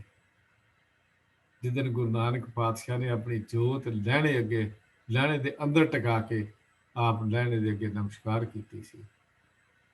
ਉਹ ਜੋਤ ਸੀ, ਅਗੰਮੀ ਜੋਤ ਕਮਾਈ ਬਾਬਾ ਅਮਰਦਾਸ ਜੀ ਨੇ ਕਮਾਈ। ਉਹ ਜੋਤ ਉੱਥੇ ਟੇਕੀ। ਇਹ ਜੋਤ ਬਾਬਾ ਭਾਈ ਜੇਠੇ ਨੇ ਕਮਾਈ ਕੀਤੀ। ਸ਼ਰੀਕਾਂ ਦੇ ਮਿਹਣੇ ਤਾਣੇ, ਭਲਿਆ ਜੇ ਟੁਕਰੀ ਚੁੱਕਣੀ ਸੀ ਤੇ ਲਾਹੌਰ ਦੀਆਂ ਗਲੀਆਂ ਵਿੱਚ ਚੁੱਕ ਲੈਂਦਾ, ਕਦੀ ਸਹੁਰਿਆਂ ਦੇ ਘਰ ਆ ਕੇ ਵੀ ਕੋਈ ਟੋਕਰੀਆਂ ਢਾਉਂਦਾ। ਤੇ ਅੱਗੋਂ ਭਾਈ ਜੇਠਾ ਬਾਬਾ ਅਮਰਦਾਸ ਜੀ ਦੇ ਚਰਨਾਂ ਤੇ ਡਿੱਗਿਆ। ਪਾਤਸ਼ਾਹ, ਇਹ ਅਣਜਾਣ ਹਨ, ਇਹਨਾਂ ਨੂੰ ਸਮਝ ਨਹੀਂ, ਇਹਨਾਂ ਨੂੰ ਬਖਸ਼ ਦਿਓ, ਇਹਨਾਂ ਦੀਆਂ ਭੁੱਲਾਂ ਨਾ ਚਿਤਾਰਿਓ। ਜਿਹੜਾ ਆਨੰਦ ਮੈਨੂੰ ਇਸ ਟੋਕਰੀ ਵਿੱਚੋਂ ਮਿਲਦਾ ਹੈ, ਮੇਰੇ ਪਾਤਸ਼ਾਹ ਦੇ ਪਾਤਸ਼ਾਹ, ਇਹ ਆਨੰਦ ਤਾਂ ਕੋਈ ਰਾਜ ਆ, ਰਾਜ ਤਖਤ ਤੇ ਸਿੰਘਾਸਨ ਤੇ ਬੈਠ ਕੇ ਵੀ ਨਹੀਂ ਲੈ ਸਕਦਾ। ਇਹ ਹੈ ਮਨ ਨੀਵਾ ਮਤ ਉੱਚੀ ਦੀ ਗੱਲ। ਇੱਥੇ ਘਾੜਤ ਘੜੀ ਗਈ ਹੈ, ਇੱਥੇ ਘਾੜਤ ਘੜੀ ਗਈ ਹੈ, ਇੱਥੇ ਮੇਰੀ ਮੇਰੀ ਮੁੱਕ ਗਈ ਹੈ, ਇੱਥੇ ਜੀਵਨ ਦੀ ਉਚਾਈਆਂ ਛੂਹ ਗਿਆ, ਬੁਲੰਦੀਆਂ ਨੂੰ ਪਹੁੰਚ ਗਿਆ। ਹੁਣ ਪ੍ਰਭੂ ਦਾ ਰੰਗ ਚੜ ਗਿਆ, ਪ੍ਰਭੂ ਦਾ ਰੰਗ ਜਾ ਚੜਿਆ। ਹੁਣ ਕੀ ਹੋਇਆ? ਇਹ ਰੰਗ ਕੀ ਹੈ? ਹਰ ਨਾਮਾ ਹਰ ਰੰਗ ਹੈ, ਹਰ ਰੰਗ ਮਜੀਠੇ ਰੰਗ। ਗੁਰ ਤੁੱਠੇ ਹਰ ਰੰਗ ਚਾੜਿਆ, ਫਿਰ ਬੋੜ ਨਾ ਹਰ ਵੀ ਪੰਗ। ਇਹੋ ਰੰਗ ਚੜ ਗਿਆ। ਜਾਂ ਕੋ ਹਰ ਰੰਗ ਲਾਗੋ ਇਸ ਯੁਗ में, ਸੋ ਕਈਅਤ ਹੈ ਸੂਰਾ, ਉਹ ਸੂਰਮਾ ਹੈ। ਉਹ ਆਨੰਦ ਦਾ ਦਾਤਾ, ਆਨੰਦ ਦੇ ਦਾਤੇ ਵਿੱਚ ਲੀਨ ਹੋ ਗਿਆ, ਆਨੰਦ ਵਿੱਚ ਜਾ ਪਹੁੰਚਿਆ ਹੈ। ਇਹ ਤਾਂ ਫਿਰ ਲਾਲ ਚੋਲਣਾ ਤੈ ਤਨ ਸੋਇਆ, ਸੁਰਜਨ ਭਾਨੀ ਤਾਂ ਮਨ ਮੋਇਆ। ਕਵਨ ਬਣੀ ਦੀ ਤੇਰੀ ਲਾਲੀ, ਕਵਨ ਰੰਗ ਤੂੰ ਭਈ ਗੁਲਾਲੀ। ਤੁਮ ਹੀ ਸੁੰਦਰ ਤੁਮੇ ਸੁਹਾਗ, ਤੁਮ ਕਰ ਲਾਲਨ ਤੁਮ ਕਰ ਭਾਗ। ਤੇ ਜਵਾਬ ਕੀ ਸੀ? ਸੁਨਰੀ ਸਖੀ ਇਹ ਹਮਰੀ ਕਾਰ। ਲੈ ਭੈਣੇ ਸੁਣ ਲੈ, ਤੂੰ ਕਹਿਣਾ ਤੈਨੂੰ ਕਿਵੇਂ ਹੋ ਗਿਆ, ਕਿਵੇਂ ਤਬਦੀਲੀ ਆ ਗਈ ਹੈ, ਕਿਵੇਂ ਬਦਲ ਗਈ ਹੈ, ਕਿਵੇਂ ਸਭ ਕੁਛ ਹੋ ਗਿਆ। ਕਹਿੰਦੀ ਮੇਰੇ ਨਾਲ ਨਹੀਂ ਹੋਇਆ, ਮੇਰੀ ਮਿਹਨਤ ਨਾਲ ਕੁਝ ਨਹੀਂ ਹੋਇਆ। ਪ੍ਰਭੂ ਆਪ ਸ਼ਿੰਗਾਰਨ ਵਾਲਾ ਤੇ ਆਪ ਮਿਲਾਵਨਹਾਰ ਹੈ। ਮੈਂ ਤਾਂ ਉਹਦੀ ਘਾਲ ਘਾਲੀ ਹੈ। बस सुनरी सखी है हमरी काल। ਕਿਹੜੀ ਕਾਲ? ਉਹ ਸ਼ਿੰਗਾਰਨ ਵਾਲਾ ਤੇ ਮਿਲਾਵਣ ਵਾਲਾ ਮੇਰਾ ਮਾਲਕ ਆਪ ਹੈ। ਇਹ ਉਹ ਕਹਾਣੀ ਇੱਥੇ ਮਨ ਰੰਗਿਆ ਗਿਆ। ਇੱਥੇ ਰੰਗੀਲੇ ਜੇਬਾ ਹਰ ਕੇ ਨਾਏ, ਇੱਥੇ ਉਸੇ ਰੰਗਨ ਦੀ ਗੱਲ ਕੀਤੀ ਹੈ। ਸੱਚ ਨਾਲ ਪਿਆਰ ਹੋ ਗਿਆ ਹੈ, ਧਰਮ ਤੁਝਾ ਝੁਲ ਗਿਆ ਹੈ। ਬੜੇ ਬੜੇ ਇਕੱਠ ਹੁੰਦੇ ਨੇ, ਦੁਨੀਆ ਬੜੇ ਬੜੀਆਂ ਸਟੇਜਾਂ ਲਾ ਕੇ ਬੈਠਦੀ ਹੈ, ਪਰ ਨਾਮ ਦਾ ਰਸ, ਨਾਮ ਦਾ ਅਭਿਆਸ, ਨਾਮ ਦਾ ਗਿਆਨ, ਨਾਮ ਦਾ ਵਾਧਾ, ਨਾਮ ਦਾ ਵਾਸਾ, ਪਤਤ ਤੋਂ ਪਨੀਤ, ਚੋਰ ਤੋਂ ਸਾਧੂ, ਇਹ ਕੇਵਲ ਗੁਰੂ ਦਾ ਸ਼ਬਦ ਹੀ ਕਰ ਸਕਦਾ ਹੈ। ਗੁਰੂ ਦਾ ਸ਼ਬਦ ਹੀ ਬਲ ਸਕਦਾ ਹੈ। ਹੁਣ ਉੱਥੇ ਪਹੁੰਚੀਏ ਕਿਵੇਂ? ਕੁਝ ਬੇਸਿਕ ਚੀਜ਼ਾਂ, ਉਹ ਹੈ ਪਿਆਸ। ਪਹਿਲਾਂ ਪਿਆਸ ਹੋਣੀ ਜ਼ਰੂਰੀ ਹੈ। ਜਿੱਥੇ ਪਿਆਸ ਹੈ ਉੱਥੇ ਫਿਰ ਉਦਮ ਹੈ। जिनको लगी प्यास अमृत से ही खाए, वही खाते हैं। उत्थे उद्यम शुरू होता है। इस प्यास विच होवे विछोड़ा सुने दुख, बिर डिठे मरियौंद, बाज प्यारे अपने, बिरही ना तिरौंद। इदां दी प्यास लग जाए। सखी सहेली गर्भ गहेली, सुन शह की एक बात सुहेली की, जो मैं बेदन सा किस आपा आपा आपा माई, किनू कहा हर बिन जियो ना रहे, कैसे आखा राखा माई। किवें रह सकते, वो तो बिना मेरा जीवन नहीं रहिंदा। ये प्यास है। पंथ निहारे कामनी, लोचन भरीले उसासा, उर ना पीजे पग ना खिसे, हर दर्शन की आसा, उडो ना कागा कारे, वेग मिलीजे अपने राम प्यारे। प्यास है। कदों तड़फ निकलती है? जो प्यास होएगी। अंतर प्यास उठी प्रभ केरी, सुन गुर बचन मन तीर लगैया, मन की बिरथा मन ही जाने, अवर के जाने को पीर परैया। राम गुरु मोहर मोह मन लैया, वाकल बिगल भई गुर देखे हो लोट पोट। ਤਾਂ ਇਹ ਅਵਸਥਾ ਤੇ ਜਾ ਪਹੁੰਚਦਾ ਹੈ, ਇੱਥੇ ਜਾ ਪਹੁੰਚਦਾ ਹੈ। ਫਿਰ ਕਹਿੰਦਾ ਹਰ ਦਰਸ਼ਨ ਕੋ ਮੇਰਾ ਮਨ ਬਹੁਤ ਤਪਤੇ, ਜਿਉ ਤਿਖਰਾ ਬੰਤ ਬਿਨ ਨੀਰ। ਮੇਰੇ ਮਨ ਪ੍ਰੇਮ ਲੱਗੋ ਹਰ ਤੀਰ, ਹਮਰੀ ਬੇਦਨ ਹਰ ਪ੍ਰਭ ਜਾਣੇ, ਮੇਰੇ ਮਨ ਅੰਤਰ ਕੀ ਪੀਰ। ਇਹ ਪਿਆਸ ਹੈ। ਫਿਰ ਪਿਆਸ ਤੋਂ ਬਾਅਦ ਸ਼ੁਰੂ ਹੁੰਦਾ ਹੈ ਪ੍ਰਯਾਸ, ਜਿਹਨੂੰ ਅਸੀਂ ਪ੍ਰਯਾਸ ਕਹਿੰਦੇ ਹਾਂ। ਪ੍ਰਯਾਸ ਦਾ ਮਤਲਬ ਉਦਮ। प्रयास का मतलब उद्यम है। जो उद्यम होंगे फिर कहता जिस प्यारे स्यों ने तिस आगे मर चलिए, त्रिग जीवन संसार ताके पाछे जीवना। फिर दुनिया की परवाह मुक गई, संसार दीयां गल्लां खत्म हो गई, दुनिया की ओए होए तो को परे हट गया, एक पासे कर दी। दुनिया दीयां गल्लां च कोई इंटरस्ट, लोगों के कहण ना कुछ नहीं, असीं की लैणा, गल खत्म हो गई। फिर तो कहता फरीदा गलीए चिकड़ दूर, घर घर नाल प्यारे ने। फिर तो ये गल कहता कि चला तो भिजे कंबली, रहा तो टूटे ने, पर भीजो सिजो कंबली, अल्लाह वरसे में, जाए मिला तिना सजना, टूटे ना ही ने। फिर ये गल कहता ये प्रयास है, उद्यम है। फिर परवाह नहीं करता दुखों की सुखों की, फिर तुरया जाता है अपने मार्ग ते। फिर तो कह उठता फरीदा तन सुक्का पिंजर थिया, की तलियां खूंडे कांग, और जिस रब ना बोड़ियो देख बंदे के भाग। तड़फ है कागा करंग ढोलिया, सगला खाया मास, ये दो नैना मत छिओ, फिर देखने की आस। फिर तो इत्थे दी गल्लां करदा, ये कहानियां है। फिर कहता ओहा प्रेम प्री, कनक मानक गज, मोतियन लालन नै ना नहीं। कोई दुनिया के साधन धीरे दे सकते हैं? ਕਿਉਂਕਿ ਅੰਦਰ ਪ੍ਰਯਾਸ ਸ਼ੁਰੂ ਹੋ ਗਿਆ ਹੈ। ਦੁਨੀਆ ਦੇ ਪਦਾਰਥ ਦਾ ਰਸਤਾ ਨਹੀਂ ਰੋਕ ਸਕਦੇ। ਰਾਜ ਨਾ, ਭਾਗ ਨਾ, ਹੁਕਮ ਨਾ, ਸਾਧਨ ਨਾ, ਕਿਛ ਨਾ ਚਾਹੀਏ। ਕੁਝ ਨਹੀਂ ਚਾਹੀਦਾ ਮੈਨੂੰ, ਰਾਜ ਭਾਗ ਸਾਦਾ ਸੂਦਾ ਦਾ ਕੋਈ ਮੇਰਾ ਮਤਲਬ ਨਹੀਂ। ਬਸ ਚਰਨਨ ਸ਼ਰਤਨ ਸੰਤਨ ਬੰਧਨ, ਸੁਖੋ ਸੁਖ ਪਾਹੀ। ਬਸ ਪਾਹੀ ਦੀ ਗੱਲ ਕਰਦਾ ਨਾਨਕ। ਤਪਤ ਹਰੀ ਮਿਲੇ ਪ੍ਰੇਮ ਪ੍ਰੀ। ਇਹ ਆਨੰਦ ਹੈ। ਇੱਥੇ ਜਦੋਂ ਮਿਲੇ ਪ੍ਰੇਮ ਪ੍ਰੀ, ਇੱਥੇ ਪਹੁੰਚਣਾ ਹੈ। ਫਿਰ ਤਾਂ ਪ੍ਰੀਤ ਪ੍ਰੀਤ ਗੁਰੀਆ ਮੋਹਨ ਲਾਲਣਾ, ਜਪ ਮਨ ਗੋਬਿੰਦ ਏਕੇ। ਇਹੋ ਜਿਹੀਆਂ ਕਹਾਣੀਆਂ ਕਰਦਾ। ਪਰ ਕਿਦੋਂ ਹੈ? ਕੌਣ? ਜਿਹਦੇ ਅੰਦਰ ਤੜਫ ਜਾਗ ਪਈ। ਫਿਰ ਅਗਲਾ ਪ੍ਰਸਾਦ ਹੈ। ਪਹਿਲਾਂ ਪਿਆਸ ਹੈ, ਫਿਰ ਪ੍ਰਯਾਸ ਹੈ, ਫਿਰ ਪ੍ਰਸਾਦ ਹੈ, ਕਿਰਪਾ ਹੈ। ਜਦੋਂ ਅੰਦਰ ਪਿਆਸ ਹੁੰਦੀ ਹੈ ਮਿਲਾਪ ਦੀ, ਫਿਰ ਉਦਮ ਸ਼ੁਰੂ ਹੁੰਦਾ ਹੈ। ਫਿਰ ਮਾਲਕ ਮੇਰੇ ਸਾਈਂ ਦੀ ਕਿਰਪਾ ਹੁੰਦੀ ਹੈ, ਗੁਰ ਪ੍ਰਸਾਦ ਵਰਤਦਾ ਹੈ। ਤੇ ਆਨੰਦ ਗੁਰ ਪ੍ਰਸਾਦ ਤੋਂ ਬਿਨਾਂ ਨਹੀਂ ਮਿਲਦਾ। ਆਨੰਦ ਦਾ ਪ੍ਰਾਪਤੀ ਦਾ ਸਾਧਨ ਗੁਰ ਪ੍ਰਸਾਦ ਹੀ ਹੈ। ਅਸਲੀ ਮੰਜ਼ਿਲ ਇਹੋ ਹੀ ਮਿਲਦੀ ਜਦੋਂ ਗੁਰ ਪ੍ਰਸਾਦ ਹੋ ਜਾਏ। ਤੇ ਗੁਰ ਪ੍ਰਸਾਦ ਜਦੋਂ ਹੋ ਗਿਆ, ਫਿਰ ਸਭ ਕੁਝ ਬਦਲ ਗਿਆ। ਫਿਰ ਤਾਂ ਫੀਲ ਰਵਾਬੀ ਪਲ ਬਲਦ ਪਖਾਵ ਚ ਕਊਆ ਤਾਲ ਬਚਾਵੇ, ਸਭ ਬਦਲ ਗਿਆ। ਉਹਦੀ ਸੰਗਤ ਸਦਕਾ ਹਾਥੀ ਰਵਾਬ ਵਜਾਉਂਦਾ ਹੈ, ਕੀਰਤਨ ਕਰਨ ਲੱਗ ਪਿਆ। ਹਾਥੀ ਵਰਗਾ ਅੜੀਅਲ ਮਨ ਹੁਣ ਤਾਂ ਕੀਰਤਨ ਕਰਨ ਲੱਗ ਪਿਆ। ਕਾਂ ਵਰਗਾ ਕੌਂ ਕੌਂ ਕਰਨ ਵਾਲਾ ਜਿਹੜਾ ਮਨ ਸੀ, ਬਦਲ ਗਿਆ, ਤਾਲ ਵਜਾਉਂਦਾ। ਬਲਦ ਵਰਗਾ ਅੜੀਅਲ ਤਬਲਾ ਵਜਾਉਂਦਾ। ਜਿਹੜਾ ਅੜੀਅਲ ਸੀ, ਬਲਦ ਵਰਗਾ ਸੁਭਾਅ ਅੜੀਅਲ ਸੀ। ਕੈਸਾ ਹੈ? ਹਾਥੀ ਕੀਰਤਨ ਕਰ ਸਕਦਾ, ਕਊਆ ਤਾਲ ਵਜਾ ਸਕਦਾ। ਗੁਰੂ ਨੇ ਤਾਂ ਅੰਦਰਲੀ ਬੁੱਧੀ ਦੀ ਗੱਲ ਕੀਤੀ। ਇਹ ਸੱਚ ਹੈ। ਕਿਵੇਂ ਹੋ ਗਿਆ? ਹਾਥੀ ਵਰਗੀਆਂ ਆਦਤਾਂ ਮੁੱਕ ਗਈਆਂ। ਕੰਮ ਵਾਸ਼ਨਾ ਸੇ ਕੰਮ ਹੀ ਸੀ, ਮੁੱਕ ਗਿਆ ਕੰਮ, ਬਖਸ਼ਿਆ ਗਿਆ।